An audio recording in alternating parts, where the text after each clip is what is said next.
दोस्तों नमस्कार, मैं हूं रोहित कौशिक और आप देख रहे हैं रोहित संवाद।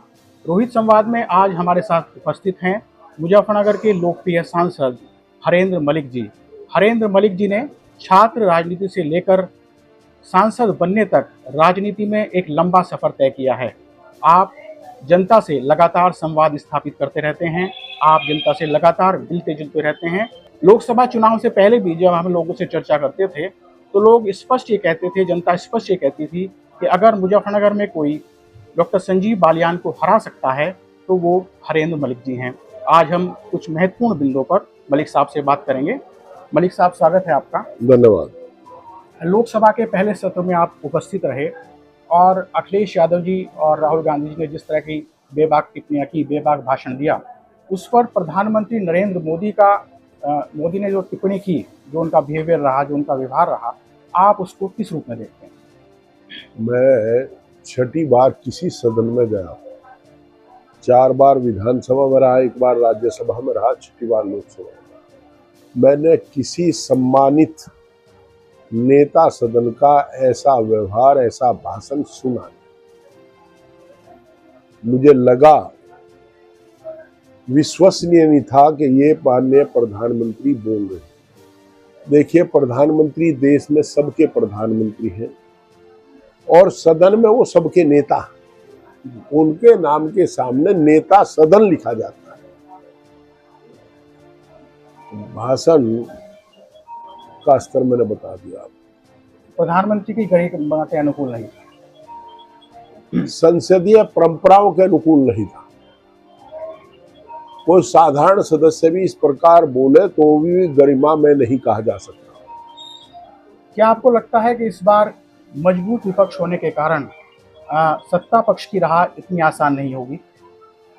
देखिए, विपक्ष तो सच्चाई ये है कि सरकार चलाने में सत्ता पक्ष का सहायक होता है। जी, हमारे याद है जब 85 में हम पहली बार चुनाव लड़े, चुनाव जीत कर गए, तो हम लोग जो जिस विभाग के सवाल उठाते थे तो मंत्री हम लोगों को बड़ा प्यार से बात करते थे, कहते थे कि आप ही तो हमारी मदद करते हैं, अगर आप बिंदु नहीं उठाओगे, सवाल नहीं उठाओगे तो हमें क्या पता लगेगा कि मुजफ्फरनगर में क्या हो रहा है मेरे विभाग में। हम लोग जो सदन अपोजिशन के लोग जो हैं, जितने इशू उठाओगे, सरकार को अपने कार्यकाल में, अपने क्रियाकलापों में सुधार करने का उतना ही तो अवसर मिलेगा, उतना ही उन्हें पता लगा कहाँ क्या खामी है, क्या जनता सोचती है। विपक्ष जनता का प्रतिबिंब है। सरकार को साहस करना चाहिए प्रतिबिंब में अपना चेहरा देखने के लिए। विपक्ष तो आईना है। जिस तरह से आज सत्ता पक्ष द्वारा विपक्ष को पापी सिद्ध किया जा रहा है कि हम ही केवल दूध के धुले हुए हैं, उसे आप किस रूप में देखते हैं? ये लोकतंत्र की हत्या है। स्वतंत्र बहस होनी चाहिए और बड़ा जिगर होना चाहिए। आप संख्या बल पर बैठे हैं, सुनने का मादा तय करो और सबको सुनो और सुनकर के तब निर्णय लो। जनता सब देख रही है। मैं आपको कई दृष्टांत ऐसे हुए। केसरीनाथ त्रिपाठी भारतीय जनता पार्टी के स्पीकर थे यूपी विधानसभा। हमारे यहाँ का एक मामला था, बुढ़ाना विधानसभा क्षेत्र के गांव गढ़ी नवाबाद में एक अस्पताल बनने का। मैं चाहता था वहीं बने। मैं एमएलए हो गया था बघरे से, पहले वहां से एमएलए था, और वहां के तत्कालीन माननीय विधायक चाहते थे सुधीर बालियान जी के शाहपुर शिफ्ट हो जाए सीएच। केसरीनाथ त्रिपाठी जी ने दोनों को सुना। मैं उसे नियमों के अंतर्गत मैंने उठाया, उनका कथन भी सुना और फिर निर्णय वो ही दिया जो सही था। उन्होंने कहा कि माननीय विधायक हरेंद्र मलिक जो कह रहे हैं वो सही है और ये वही बनेगा। चूंकि वो अस्थायी समिति में निर्णय लिया गया था स्वास्थ्य विभाग, तो मिनी हाउस होता है। तो ऐसा काम अभी भी लोग तारीफ करते हैं उत्तर प्रदेश विधानसभा के स्पीकर की, सतीश महाना जी। हमने नियाज हसन साहब को, कांग्रेस के स्पीकर थे, देखा 85 में, बहुत कम बोलते थे, मुस्कुराते हुए इशारा किया करते थे बस। इस दौर में असहमति का सम्मान राजनीति में खत्म हो गया है। ये सही है कि अब तो केवल असहमति का दौर खत्म हो गया, इसीलिए दिक्कतें आ रही हैं। जो आपसे सहमत नहीं है वो फिर देशद्रोही हो जाता है। ये तो आप देख ही रहे हैं रोज। आज इस दौर में जिस तरह से राजनीति में व्यक्तिगत आरोप प्रत्यारोप का सिलसिला शुरू हो गया है, उसे आप किस रूप में देखते हैं? मैंने कहा ना, ये स्वच्छ राजनीति के लिए एक गिरावट है, ये गिरावट है राजनीति। आपने चौधरी चरण सिंह जी के साथ भी काम किया है। उस दौर की राजनीति और आज की राजनीति में आप किस तरह का अंतर देखते हैं? देखिए, चौधरी चरण सिंह जैसे लोग तो कम पैदा होते हैं।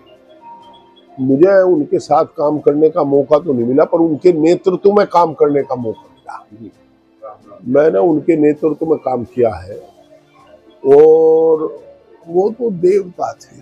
मैं सतपाल मलिक को कोट करूंगा। सतपाल मलिक जी ने कहा कि मैंने भगवान तो नहीं देखा धरती पर भगवान समान चौधरी चरण सिंह देखे। वो कभी वो नहीं होते थे। हाँ, उन्हें लगा अगर हमारा मेंबर, उनकी पार्टी का आदमी गलत बात कह रहा है तो उसी को डांट देता है। लोगों ने वीरेंद्र वर्मा जी की शिकायत कर दी, किसी ने जाके जी बड़ा बेईमान है, कहने तुम झूठ बोल रहे हो, बेईमान है ही नहीं। तो ऐसे व्यक्ति थे, वो सही को सही और गलत को गलत थे। इस दौर में जिस तरह से सांप्रदायिक राजनीति को बढ़ावा दिया जा रहा है, उसे आप किस रूप में देखते हैं? दुर्भाग्यपूर्ण। देश तोड़कर के राजनीति करने वाले देश के दुश्मन हैं। संविधान बचाओ का हमारा जो नारा है वो यही है कि संविधान के मुताबिक सरकार चलानी चाहिए, संविधान के मुताबिक काम करना चाहिए। और अब तो अधिकारी ये चाहने लगे कि झगड़े हो जावे। यहाँ के लोगों ने आप पर भरोसा जताया है। आप यहाँ के जनता की जो अपेक्षाएं हैं, भावनाएं हैं, उस पर किस तरह खरा उतरेंगे? देखिए, मैंने चुनाव में सबसे पहले एक बात कही थी। मैं जानता हूं मेंबर पार्लियामेंट के अधिकार क्या है। हमने कहा था सबका सम्मान बहाल होगा, लोकतंत्र बहाल होगा। हमने सबका सम्मान बहाल किया है। आज आम आदमी से पूछ लो, इस 1.5-2 महीने में ही 4 जून को गिनती थी। आज 40 दिन के भी नहीं हुए अभी तो। आज सब लोग सम्मान से रह रहे हैं। मैं जहां जाता हूं, सरधने से लेकर के चरकावल तक लोग ये कहते हैं भाई 1 महीना बड़ा सुकून से कटा। वो जो थाने में फोन करके लोगों को पिटवाने की, छितवाने की, मर्जी मुकदमे लगवाने काम थे, वो खत्म हो गए। यहाँ सभा में हम सबको इज्जत के साथ बैठा हुए हैं। अभी घड़ी में 8:15 हुए हैं, मेरे पास काफी लोग बैठे हैं। तो अगर मेरा काम था इनका सम्मान बहाल करना। दूसरा काम है मेरा लोकतांत्रिक जो संस्थाएं हैं, कोऑपरेटिव की हो, लोकल बॉडीज हो, उन्हें उनकी गरिमा बचाना, उनको स्वतंत्रता से काम करने का अधिकार देना। मैं किसी को मजबूर नहीं करूंगा कि मेरा फोटो लगाओ। मैं किसी को मजबूर नहीं करूंगा मेरा नाम पत्थर पर लिखो। जो एक आधिपत्यवाद चल रहा था उसको खत्म करें। और देखो, नतीजा आहिस्ता आहिस्ता आते हैं। तो धन्यवाद मलिक साहब। ये थे हमारे साथ मुजफ्फरनगर के सांसद हरेंद्र मलिक जी। जल्दी ही मिलेंगे नए मुद्दे के साथ। नमस्कार।